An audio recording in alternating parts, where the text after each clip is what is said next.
રામાનંદ સ્વામી કે આ બધું મિથ્યા છે, ઠાઠ માટે છોડો, ભગવાનને શરણે ભઈ જાઓ.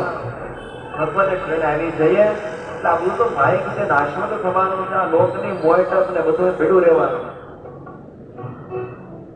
અહીંયા ઉપમા આપે છે નિષ્કુળાનંદ સ્વામી, ઉદંબરે ફળ ભેગા. ઉંબરો જોયો, ઉંબરાનું ઝાડ, ઉંબરના ઝાડમાં થડમાંથી લઈને કુવા સુધી બધે ફળ લાગે, અને ડાળીમાં ન લાગે, બધી જ્યાં જોવો નકર ફળ જ હોય, આવડા આવડા નાના નાના ફળિયાથી ચાલુ થયો ને, પણ કામમાં ક્યાંય મળે, ક્યાંય કામ ન. એટલે ભગવાનના યોગ વિના બીજું જે જે કરીએ એ બધું આવું છે. ઉંબરાના ફળ છે, ક્યાંય કામમાં ન આવે. દેખાય બહુ સારું, ઘણું બધું દેખાય, પણ કામનું કાંઈ નહીં. ભગવાન સિવાય, ભગવાનના સંબંધ સિવાયના જે જે સાધનો છે બધા ઉદંબરાના ફળ જેવા છે, ક્યાંય પણ કામના.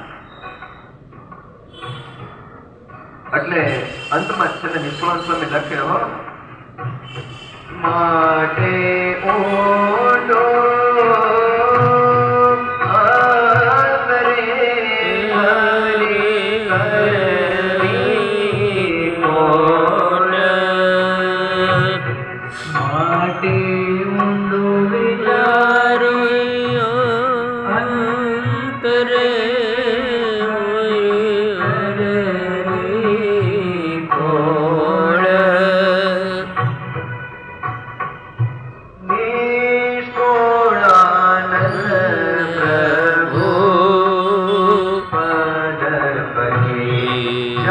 जा